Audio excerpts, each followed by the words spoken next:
Bom, eu quero convidá-los agora a abrir a palavra de Deus no Evangelho de Lucas, no capítulo 9, e nós vamos ler a partir do versículo 25. Evangelho de Lucas, capítulo 9, do verso 25 ao verso 33.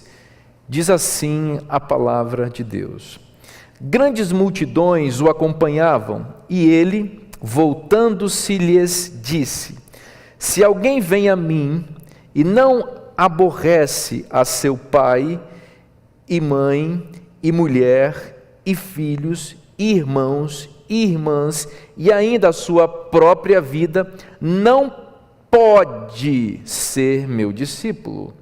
E qualquer que não tomar a sua cruz e vier após mim, não pode ser meu discípulo. Pois qual de vós, pretendendo construir uma torre, não se assenta primeiro para calcular a despesa e verificar se tem os meios para concluir? Para não suceder que, tendo lançado os alicerces e não podendo acabar, todos os que a virem zombem dele, dizendo: Este homem começou a construir e não pôde acabar. Ou qual é o rei que, indo para combater outro rei, não se assenta primeiro para calcular se com 10.000 homens poderá enfrentar o que vem contra ele com 20.000? Caso contrário, estando o outro ainda longe, envia-lhe uma embaixada pedindo condições de paz. Assim todo aquele que dentre vós não renuncia a tudo quanto tem, não pode ser meu discípulo. Um dos ditados populares que eu cresci ouvindo e que me incomodava muito, mas que é uma realidade, é: querer não é poder. Você já ouviu esse ditado, certamente, e provavelmente já se sentiu impotente e incapaz diante de alguma coisa que você queria, mas não podia. Querer não é poder. Se você prestou muito bem atenção à maneira como eu li essa passagem, você percebeu que eu enfatizei na minha leitura algumas palavras que se repetiram ao longo do texto. O verbo poder apareceu algumas vezes aqui. Veja, por exemplo, no versículo 26, Jesus disse que quem não aborrece pai, mãe, filho, filha, marido, mulher, não pode ser meu discípulo. Não pode. Depois ele disse: se não tomar sua cruz e vier após mim, não pode ser meu discípulo. Não pode. Depois ele dá dois exemplos: um homem que constrói uma torre e não calculou primeiro se pode ou não concluir, se tem dinheiro para terminar aquela obra. Depois ele fala de um rei que tem 10.000 soldados em seu exército, e vem outro para lutar contra ele com 20.000, e ele percebe que com 10.000 ele não pode ganhar aquela guerra. E depois Jesus termina a sua homilia, a sua pregação curta aqui, dizendo que quem não renuncia tudo quanto tem, não pode ser meu discípulo. Em outras palavras, Jesus estava dizendo exatamente a frase que disse a vocês: querer não é poder. E isso também se aplica no que diz respeito à vida espiritual. No que diz respeito à salvação, querer não é poder. Porque veja bem, quem não quer ir para o céu? O céu vai ser maravilhoso.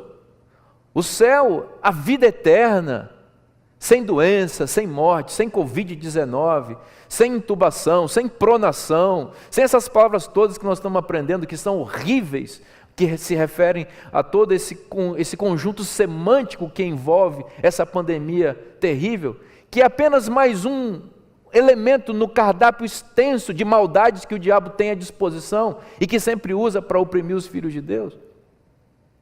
O céu não vai ter nada disso. Então, quem não quer ir para lá?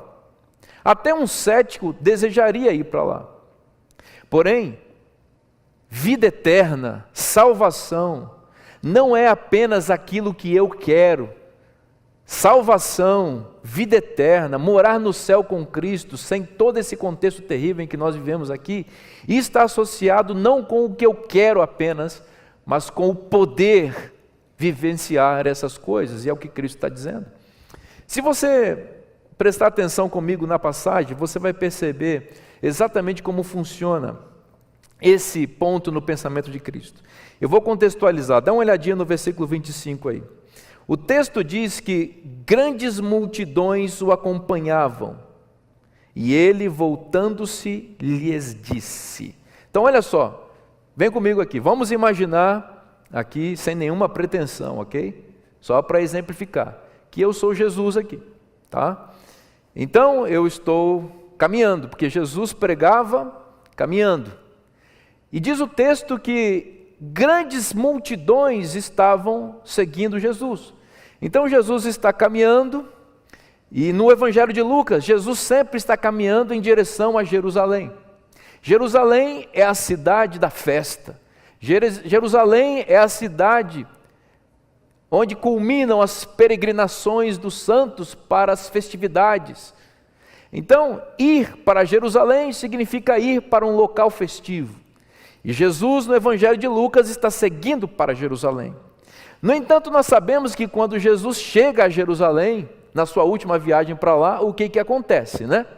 Jesus vai para Jerusalém para a maior festa da história, a maior Páscoa que já aconteceu na história da humanidade, a Páscoa em que o Cordeiro de Deus que tira o pecado do mundo foi imolado, e o Cordeiro é Cristo.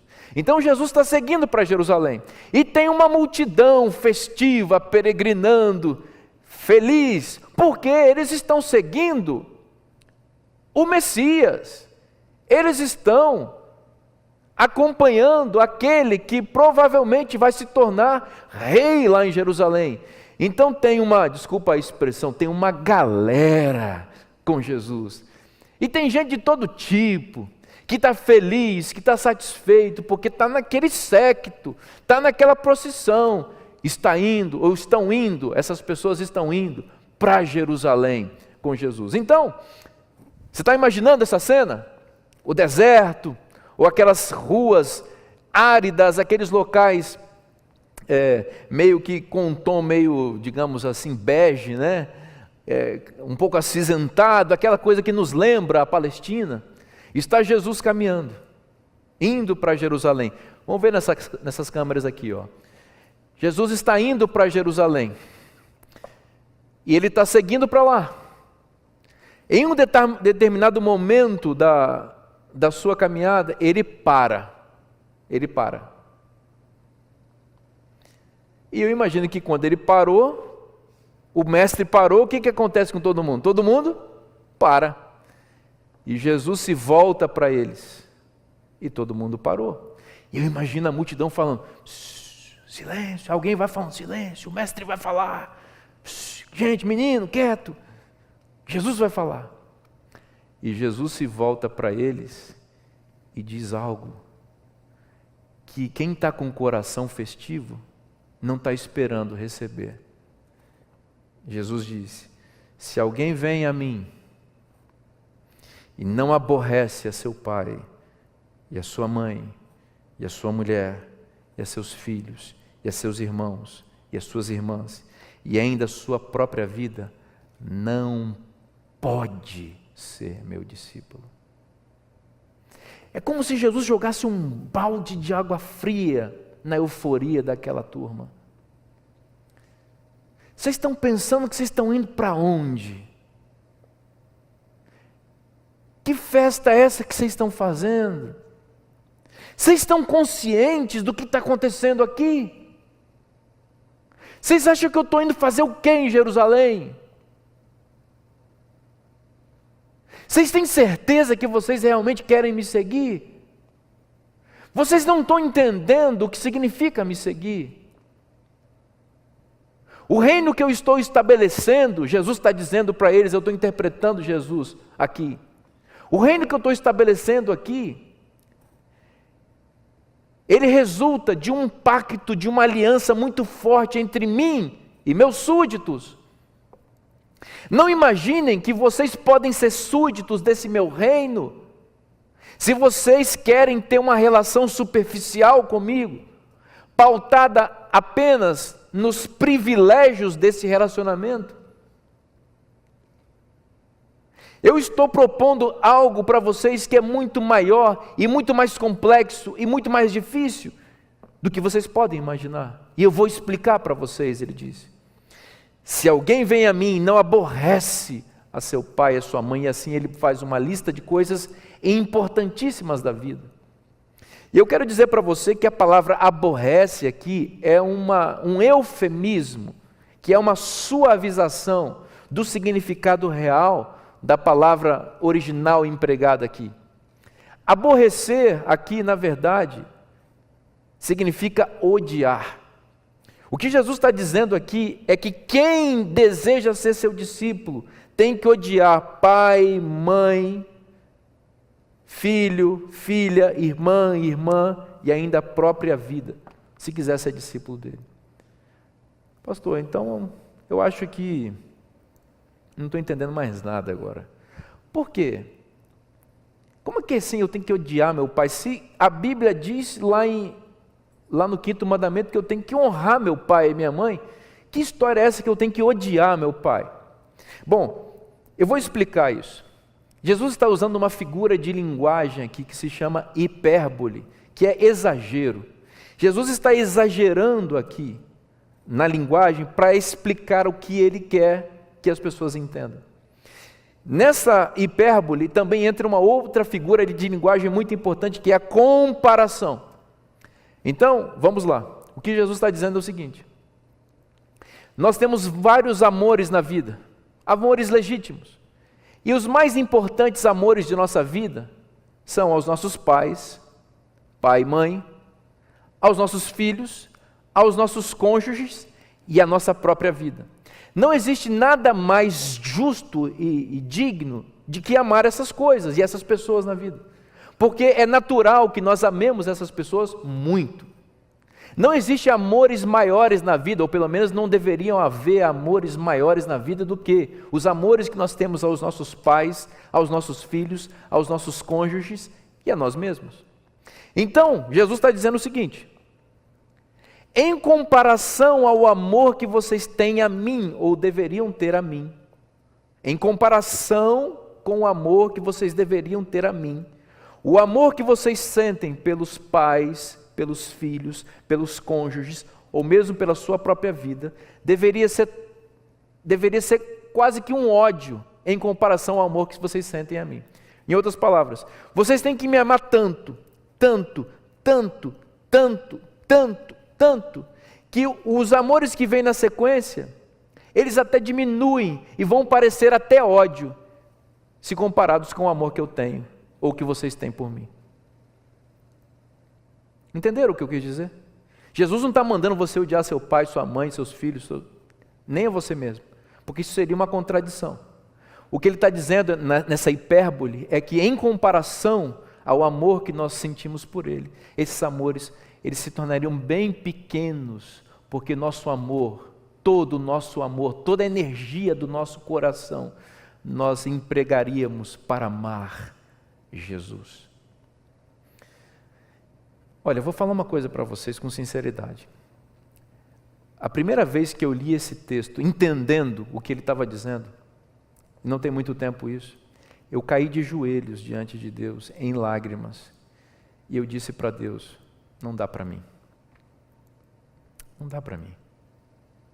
Eu me imaginei com um capitão do BOPE, pegando assim na minha camisa, no meu colarinho, e batendo no meu rosto e dizendo: pede para sair, porque não dá para você.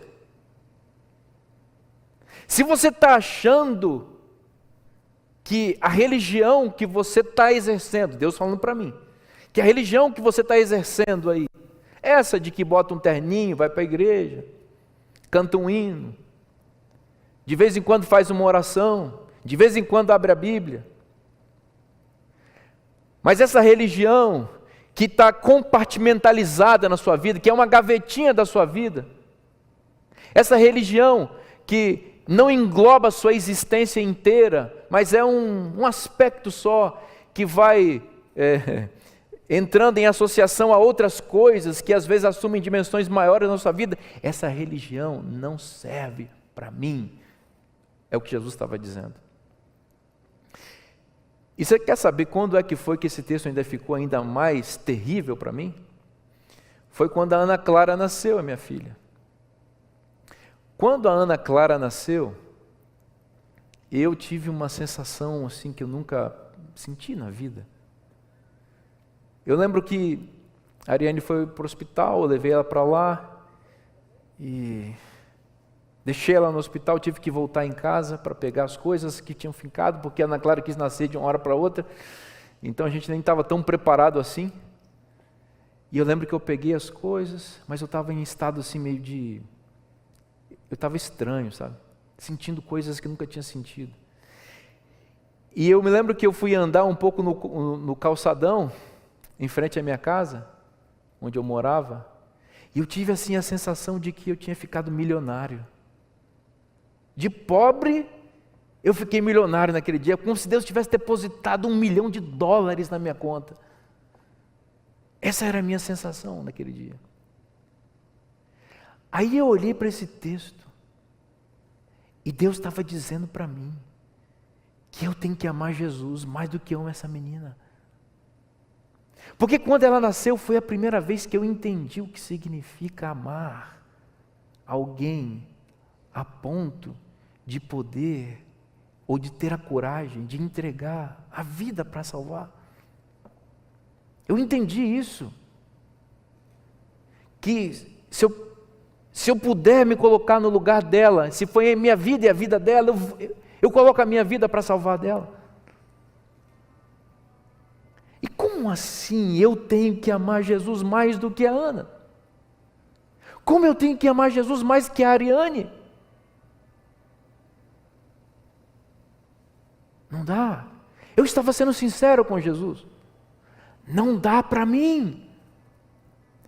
Eu estava tentando ter uma religião assim, que eu amo Jesus, Jesus é um amigão, olha como Jesus me abençoa.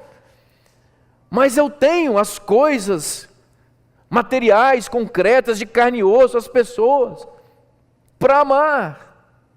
E aqui, ele pegou no meu colarinho e disse, você está entendendo, 01? Pede para sair. Porque se você não me amar mais do que tudo, não é religião que salva. Você está entendendo o custo do discipulado cristão? E olha que aqui Jesus está falando de coisas nobres: pais, filhos, cônjuges e a própria vida. Todas essas coisas, todos esses itens aqui, nós devemos respeitar e amar. Sabe o que eu fico pensando? É que nós rebaixamos demais o custo do discipulado cristão. Nós temos dificuldade de amar mais Jesus do que o nosso celular. Tem gente que tem dificuldade de amar mais Jesus do que ama as suas ideologias. E a gente está vivendo num tempo tão estranho, né, de disputa ideológica, disputa política, que as pessoas vão para as redes sociais e colocam tanta paixão, tanto fígado até, nas suas declarações, mostrando quais são as prioridades da vida. Amam aquelas ideias, estão dispostos até a morrer por aquelas ideias. Muitas dessas ideias, inclusive, são ideias ímpias, ideias pagãs, e as pessoas estão ali lutando com afinco. Não fala de Jesus para ninguém, mas ideologia política está no sangue, corre na veia, e está disposto a ofender, a brigar, a fazer qualquer coisa, a ser chato, porque quer defender aquilo ali.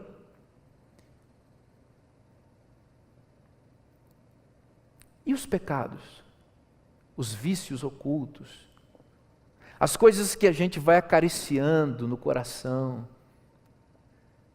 Jesus não falou dessas coisas, ele falou das coisas nobres, que nós devemos amá-lo mais do que nós devemos amar nosso pai, nossa mãe, nosso cônjuge, nossos filhos e a nossa própria vida.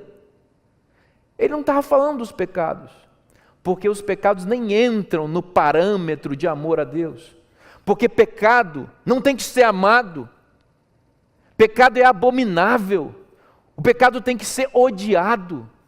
O problema é que nós estamos nivelando o discipulado cristão para baixo.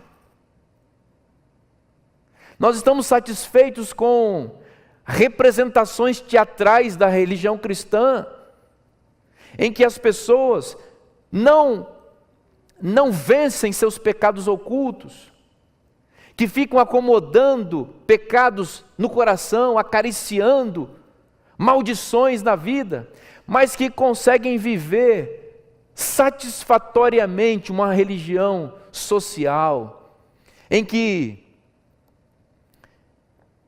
está todo mundo bonitinho na igreja quando pode vir na igreja, né? Mas os vícios arraigados, os hábitos terríveis, a estagnação espiritual, o amor superficial a Jesus, competindo com os grandes amores da vida, essas coisas são tratadas como se fosse religião cristã de verdade, e não é. Deixa eu dizer uma coisa para você, em nome de Cristo. Jesus está dizendo aqui, não pode ser meu discípulo. Pede para sair. Eu não sou um evangelista que escolhe falar aquilo que as pessoas querem ouvir. Eu não estou interessado em fazer número aqui. Eu não estou interessado em multiplicar decisões fajutas. Eu não quero encher o livro da igreja de pessoas que estão seguindo Jesus como essas grandes multidões o seguiam, sem a consciência plena do que significa o discipulado cristão, sem entender o que significa ir para Jerusalém. Jesus estava indo para Jerusalém para ser crucificado. E quem segue a Cristo é discípulo de Cristo. E se o mestre vai ser crucificado, nós também seremos em Cristo. Foi por essa falta de compreensão dessa multidão, e inclusive dos próprios discípulos mais íntimos de Cristo, que quando Jesus chegou a Jerusalém, foi julgado, condenado e crucificado, ele ficou praticamente sozinho, porque ninguém estava entendendo o que significa seguir a Jesus.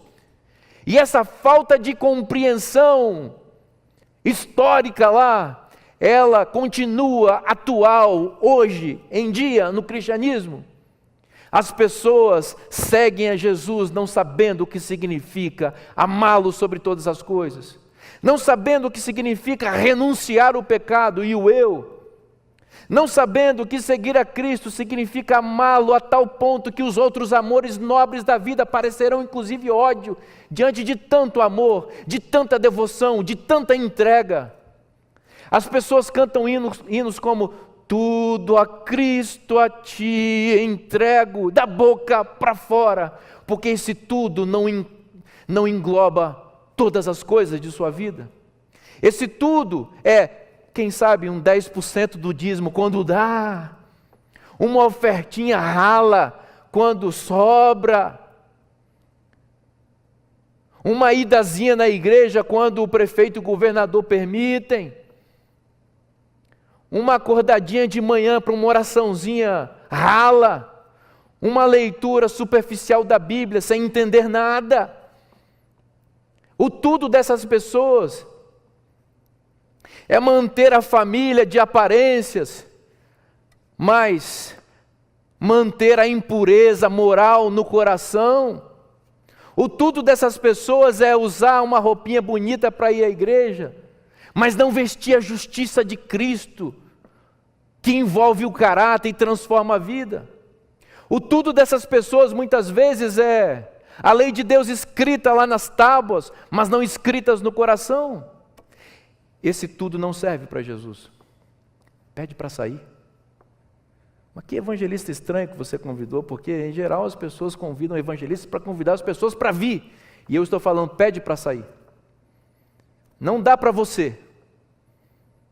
Se você quer seguir Jesus, superficialmente, eu vou te avisar logo aqui, ó, não dá para você.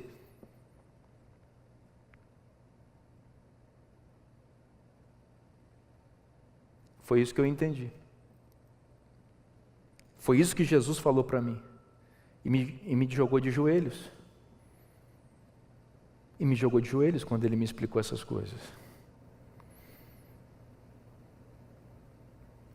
Ele dá 2 exemplos para a gente entender o que ele está falando. Ele conta 2 pequenas parábolas. A primeira parábola é a parábola do camarada que vai construir uma torre. Imagina um prédio, uma casa. E esse camarada está com muita vontade de ter uma casa. Quer construir uma casa. Quem casa, quer casa, diz o ditado, né? Então vou construir uma casa. Só que ele não sabe o que é construir uma casa no Brasil. Ele não sabe o preço do material de construção no Brasil. Ele não sabe quanto custa a mão de obra no Brasil para construir uma casa. Ele não sabe quanto custa o acabamento da casa. O azulejo, o granito, o piso, a cerâmica, a tinta, as portas. Ele não sabe que, em geral, quem vai construir uma casa gasta, em média, 30% a mais do orçamento mais lúcido que ele fez. Então ele acha que vai dar para fazer, com o dinheirinho que ele tem. E ele começa a fazer. Mas quando ele começa a erguer a casa, o dinheiro vai embora, vai embora, vai embora, vai embora, vai embora, e chega um ponto que a casa não termina. Esse é o exemplo que Jesus está dando para explicar o que significa gente que quer segui-lo de qualquer maneira. Vai passar vergonha. Seguir Jesus de qualquer maneira, sem poder, querer sem poder, querer seguir Jesus, sem ter as condições para isso, vai resultar em vergonha. Mais ou menos assim, você vai passar a sua vida inteira na igreja. Não vai viver nem as alegrias plenas da igreja e nem os prazeres transitórios do pecado. E lá no fim das contas, quando Jesus voltar, você vai estar perdido. Entendeu? Vai passar vergonha no final. Então, esse negócio da torre aqui é para se referir a gente que ouve apelos de pastores evangelistas e diz: Jesus falou no meu coração, olha, esse homem de Deus está falando coisas que está tocando minha vida. A mulher desse homem canta que meu coração estremece, eu quero me entregar a Jesus. Mas você não sentou para calcular o que significa isso. Você tem que calcular, diz aqui, ó, que o homem que vai construir a torre, ele tem que se assentar primeiro para calcular. E o que é calcular? É fazer conta. Faz conta. Então vamos lá. Seguir a Jesus significa que eu tenho que amá-lo mais do que meu pai, mais do que minha mãe, mais do que minha mulher, mais do que meu marido, mais do que meus filhos e mais do que minha própria vida. Você tem dinheiro espiritual para pagar isso? Você tem condição, você tem cash na sua conta para bancar esse custo? Porque se você não tem, dá licença. Não entra não que você vai quebrar a cara. Foi isso que eu entendi quando eu li esse texto. Eu estou louco para seguir Jesus. Mas eu entendi que eu não posso. Pastor, esse sermão não vai dar esperança para ninguém. Então reclama com Cristo, que foi Ele que pregou. Não pode ser meu discípulo. Então, esse exemplo da torre é para ilustrar aquelas pessoas que estão com muita vontade de seguir a Jesus, mas não se sentaram para calcular os custos do discipulado. O segundo exemplo se refere a um outro grupo de pessoas. E o exemplo é o seguinte: um rei está no seu reino, tranquilo, e ele tem um exército. E o exército desse rei tem 10.000 homens. É um bom número para a época daquelas cidades ali, pequenas, aquelas cidades-estado pequenas. Um exército de 10.000 era um bom exército. Porém, uma outra cidade-estado está desejando dominar toda a região. E o rei daquela cidade-estado, que quer dominar toda a região, quer se tornar um rei suzerano, soberano, e estabelecer reis vassalos nas outras cidades. E esses reis vassalos têm que pagar imposto para ele. Ele quer fazer um pequeno império. E ele se preparou para isso. Ele tem 20.000 soldados. E o rei que ele quer conquistar só tem 10.000. O rei que tem 10.000 não está com vontade de entregar os pontos porque tem 20. Então ele quer ser resistência. Ele acha que vai dar. Mas aí chega um conselheiro real, um homem sábio, prudente, e fala assim: ô rei, vamos fazer uma conta simples.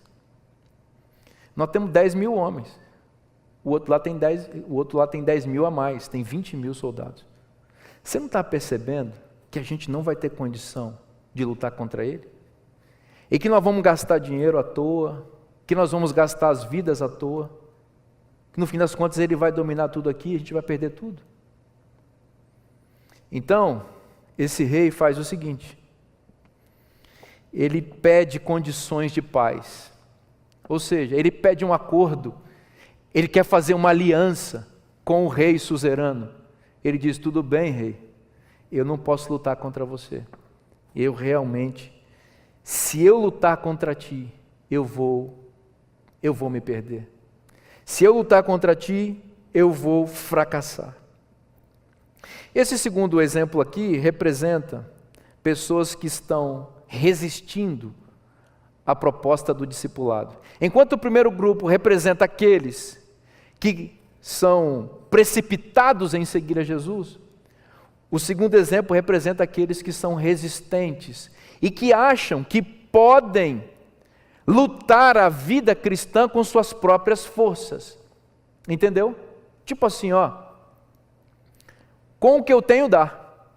Então vamos lá. Eu sou um dizimista, eu sou ofertante, eu até assisto uma semana de oração, tenho paciência de ficar ouvindo o sermão, eu não tenho vícios, eu não mato, não roubo, cumpro meus deveres, eu sou uma boa pessoa. Então, para mim dá. Eu tenho 10.000 soldados, dá para eu me manter seguro. Só que o rei que vem, ele vem com 20.000, e com 20.000 você vai ser aniquilado. Então, entenda uma coisa: você que está resistindo com a ideia de que você é bom. Quantas vezes, pastor Gilson, a gente já ouviu essa frase, evangelizando mesmo: meu irmão, você precisa tomar uma decisão ao lado de Cristo. E a pessoa diz assim: mas por quê? Eu sou uma pessoa boa. Eu já vi muitas vezes isso. Só quem faz apelo para pessoas aceitarem a Cristo e o Evangelho ouve esse tipo de coisa. Não pode. Não pode imaginar que vai ser salva uma pessoa que pensa dessa maneira. É como um rei que tem apenas 10.000 soldados, tentando lutar contra outro que vem com 20.000. É você que luta com espada, tentando lutar contra uma superpotência que tem bomba atômica. Você vai ser dizimado. Não pode ser meu discípulo. Não pode. E aí? O que você acha? Jesus está jogando limpo aqui, meus queridos. Ele está sendo claro. Não há condições de me seguir dessa maneira. E ele conclui a passagem no verso 33, dizendo assim: assim, pois, todo aquele que dentre vós não renuncia a tudo quanto tem, não pode ser meu discípulo. Naquele dia, quando eu li essa passagem, eu caí de joelhos em lágrimas diante de Cristo e falei: Senhor, eu não posso, eu não tenho condições, eu não tenho a mínima força para fazer isso aqui que o Senhor está me pedindo. Eu estou entendendo que a religião que eu estou vivendo, ela não satisfaz o mínimo das exigências do discipulado cristão. Eu estou na igreja, mas estou perdido. Eu falei: me dá uma palavra de esperança, me diz o que eu tenho que fazer.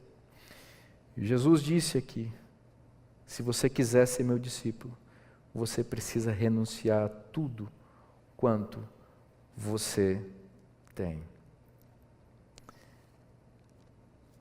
O Senhor Jesus contou duas pequenas parábolas que talvez ajudem a entender o que fazer, o que ser, se nós desejarmos a vida eterna. Em Mateus capítulo 13, versículos 44, 45 e 46, nós lemos o seguinte: o reino dos céus é semelhante a um tesouro oculto no campo, o qual certo homem, tendo achado, escondeu. E transbordante de alegria, vai e vende tudo que tem, compra aquele campo. Depois ele diz no versículo 45, o reino dos céus é também semelhante a um que negocia e procura boas pérolas. E tendo achado uma pérola de grande valor, vende tudo o que possui e a compra. Entendeu o que é ser discípulo? Ser discípulo de Jesus é abrir mão de tudo que você tem. E tudo é tudo. Tudo são as coisas boas e muito mais as coisas ruins. Tudo, vender tudo por Cristo, significa dizer que Cristo é tudo para mim e que nada mais tem sentido e significado na vida. O reino dos céus é semelhante a um homem que descobre um tesouro enterrado num campo. Aquele tesouro vale muito mais do que tudo que ele tem. Então ele sabe que o tesouro está ali, mas para ele ter aquele tesouro, ele precisa comprar aquela terra. E aquela terra é muito mais cara do que tudo que ele tem. Então ele vende tudo que ele tem para comprar aquela terra, porque naquela terra tem um tesouro. É como você descobrir um sítio, e você sabe que naquele sítio tem petróleo, só você sabe, tem uma mina de petróleo ali. Então você vai, vende sua casa, tira todas as suas economias de lá, vende seu carro, vende suas roupas, fica sem nada, junta centavo por centavo e compra aquele pequeno sítio, porque você sabe que tem um tesouro que vale muito mais do que aquelas coisas que você tinha antes. O reino dos céus é semelhante a um homem que descobre uma pérola de grande preço. E ele sabe que aquela pérola no mercado hoje custa X, mas amanhã ele sabe que ela custará 300 milhões de X. Então ele pega todos os seus bens, que são muitos, que equivale ao X da pérola, e compra a pérola, que vale X hoje, mas que amanhã vai multiplicar, vai valorizar para 300 bilhões de X. Você está entendendo? Jesus está aqui trabalhando com a mentalidade do investimento. Do investimento de risco humano, mas de certeza do ponto de vista do céu. Por que você vai ficar se apegando a esse mundo e às coisas desse mundo? Se apegando às suas ideias, aos seus valores, aos seus gostos, às suas vontades, a seus vícios, a seus pecados, e achando que está tudo bem. Não está nada bem. Não pode ser meu discípulo, não vai conseguir, vai passar vergonha. vai ser destruído no dia final. Vende tudo que você tem. Isso significa entregar tudo para Cristo. Quando você entrega tudo que você tem para Cristo, Cristo devolve esse tudo multiplicado com o valor da graça. Quando eu entendi que eu tinha que amar mais Jesus do que minha filha, isso foi duro para mim. Quando eu entendi que eu tinha que entregar então a minha filha para Ele, porque Ele é mais importante do que ela. E quando eu resolvi fazer isso, sabe o que eu entendi? Que eu entreguei nas mãos de Cristo, depositei a Ana Clara no banco celestial e Ele me devolveu ela hipervalorizada.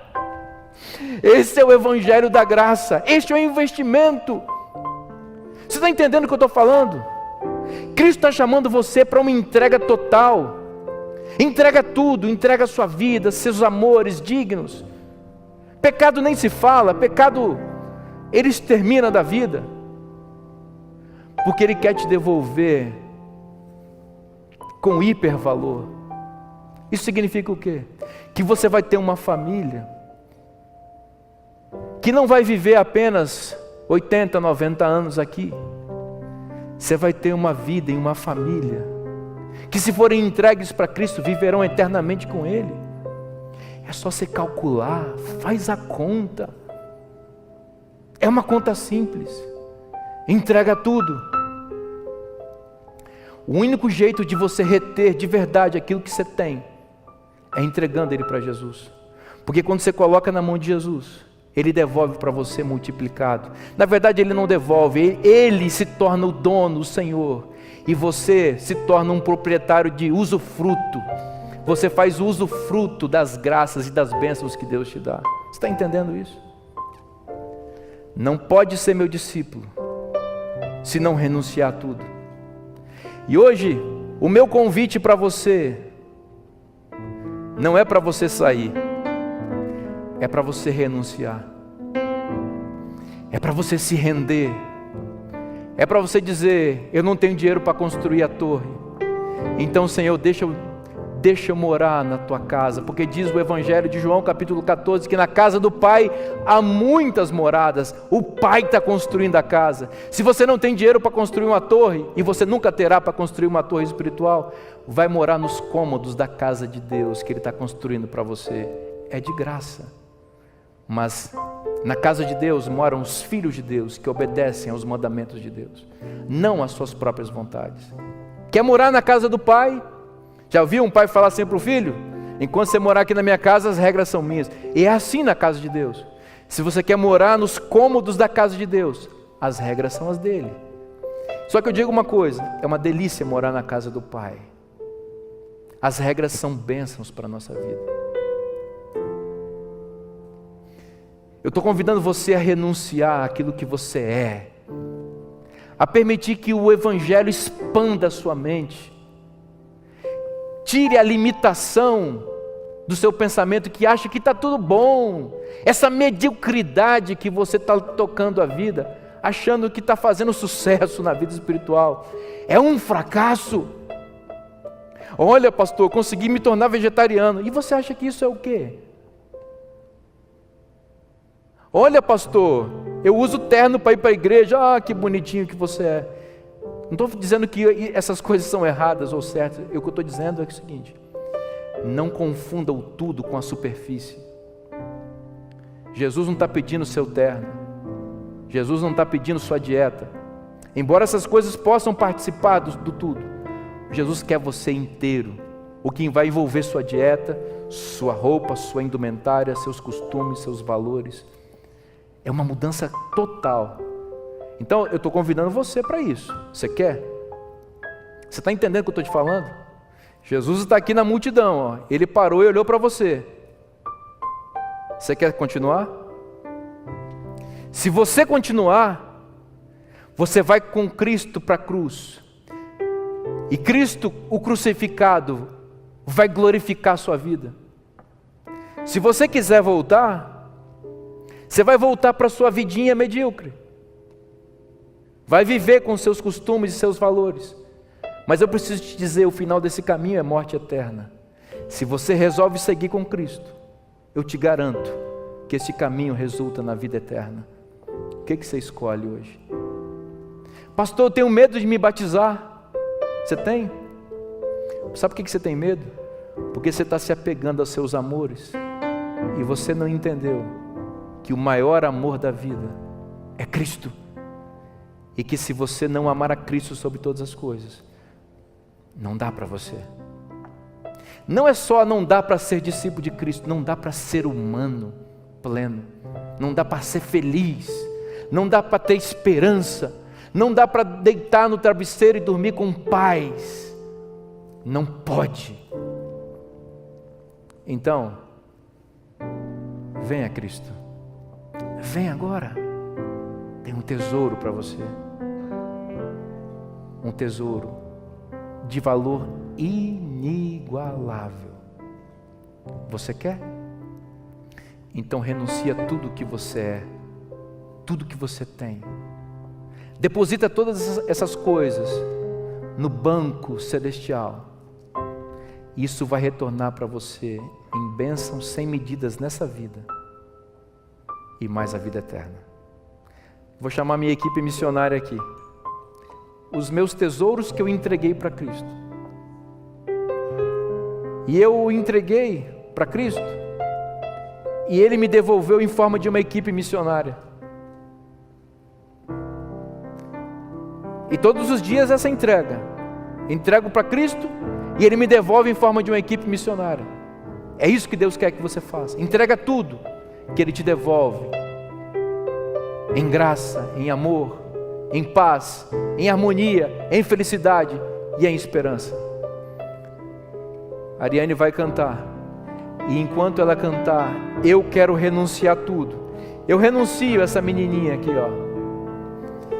Eu renuncio essa menininha aqui. Eu renuncio essa menininha.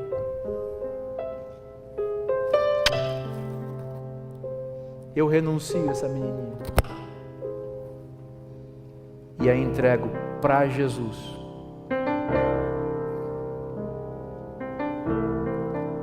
Porque tudo que eu tenho é de Jesus. Eu renuncio a essa esposa. Ela não é minha. Ela é de Cristo. Amém. Eu entrego ela para Cristo. Amém, Senhor. E Ele me deixa conviver com ela, transformando o caráter dela, me fazendo um homem feliz. Só porque eu entreguei ela para Cristo, só porque eu aprendi a amar Jesus mais do que ela. Você entendeu? Se eu amar mais a Ariane do que a Cristo, eu vou idolatrá-la, não vou fazê-la feliz, e ela não vai ser feliz comigo. Agora, se eu amo mais Cristo do que ela, Cristo faz o coração dela melhor e o meu também, e nós somos felizes. Entende isso? É um negócio, é o melhor negócio do mundo, entregar tudo para Jesus. E não só as pessoas e as coisas, a nossa própria vida. Porque se eu entrego a minha vida, eu deixo de ter uma expectativa de 70, 80, 90 anos, para ter a expectativa não, para ter a certeza da vida eterna. Para que eu vou amar uma vida que vai durar 90 anos? Se eu posso ter uma vida que vai durar para sempre. Eu renuncio a minha vida, eu renuncio os meus desejos, eu renuncio os meus gostos, eu renuncio o sucesso profissional que eventualmente, talvez eu poderia ter em outro caminho, e eu devoto tudo isso no altar de Cristo, porque eu quero viver. E é isso que Cristo está te convidando hoje. Você quer viver vida abundante? Renuncia, submete-se, e você vai experimentar o que significa viver. Comprar a pérola de grande preço e o tesouro escondido. Você vai ser o homem mais rico desse planeta. Entende o que eu estou te falando? Espiritualmente, o homem mais rico. Porque você, além de ter toda a paz que o Evangelho confere, você vai ter a vida eterna nas mansões celestiais. Eu quero isso para mim e para minha família. E você? Então, renuncia, se renda, calcula e se submete, você vai entender o que significa seguir Jesus e vai com Ele para a cruz e para a glória, para encontrar o tesouro que Ele tem para te dar.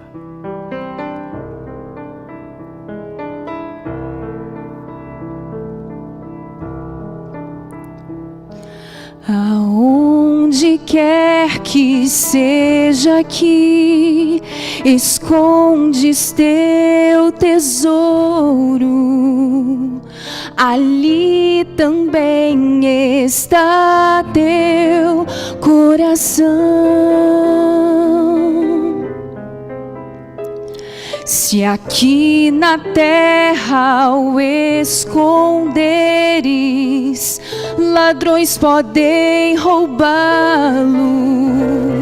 ou podes escondê-lo lá no céu. Há um tesouro no final da jornada desta vida. Ele é a razão do meu viver.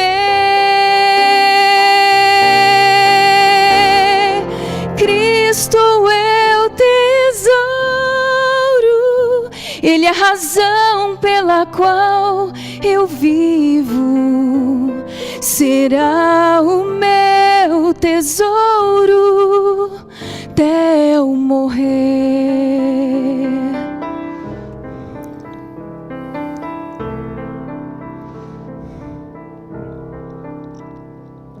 Se pensas hoje onde vais, ou qual será o caminho, existe um mapa para todos nós. Se nós o lermos e o seguirmos, aonde ele indica, não nos perderemos, só temos que escolher. Há um tesouro no final da jornada desta vida. Ele é a razão do meu viver. Cristo é o tesouro, Ele é a razão pela qual eu vivo. Será o meu tesouro até eu morrer. Há um tesouro no final da jornada desta vida. Ele é a razão do meu viver.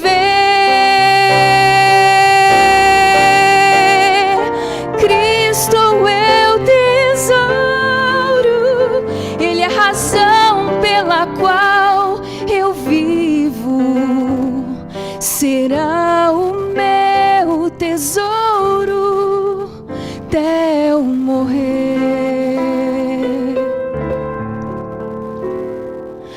Cristo é meu tesouro até eu morrer. Louvado Amém, seja o nome de Deus. Cristo é o meu tesouro. Escreva isso aí. Cristo é meu tesouro. Quer mais? Eu renuncio tudo por Jesus. Tudo a Ti, ó Cristo, eu entrego. Eu pertenço a Ti, minha vida é Tua. Diga isso para Cristo. Se você estiver dizendo tudo isso para Jesus, Ele está aceitando a sua decisão, recebendo a sua escolha, está escrevendo o seu nome no livro da vida e do Cordeiro, está computando o seu tesouro no final. No final você adquire, no final você entra no tesouro, mas você já usufrui aqui, porque está disponível para quem crê. Se esse é o seu desejo, eu vou orar por você agora, para que o tesouro já esteja depositado na sua conta, no céu, e aqui, para que você seja feliz em Cristo. Nosso Deus e nosso Pai, obrigado pela Tua palavra. Obrigado porque Tu não sonegas nada para nós. Tu jogas limpo. Mostra claramente quais são os critérios do discipulado. E nos perdoe, Senhor, porque às vezes nós queremos rebaixar o que significa seguir Jesus. Nós queremos tomar nossa cruz e Te seguir. Nós queremos abrir mão de tudo que temos, tudo que somos, em nome desse Evangelho do Reino, nos deixar gastar por Ti, para fazer Teu nome brilhar, para que nosso eu diminua, para que Cristo seja exaltado. Senhor, recebe as decisões que estão sendo tomadas nesse momento. Gente que está consciente do que significa Te seguir. Gente que não está no oba-oba, que está querendo manter seus próprios gostos e valores e achar que dá para continuar na estrada. Não dá. Mas aqueles que estão dizendo, Senhor, eu entrego tudo, minhas ideologias, meus gostos, minha dieta, minhas roupas, meus pensamentos, minhas condutas, minha vida, minha família. Gente que está renunciando o pecado e o mundo, Senhor, recebe essas pessoas e faz delas seus verdadeiros discípulos. Escreve o nome delas no livro da vida e do Cordeiro. Dá o tesouro que Tu prometeste. Continua conosco, ó Deus. Mantenha-nos firmes na caminhada. É o que Te pedimos em nome de Jesus. Amém. Amém.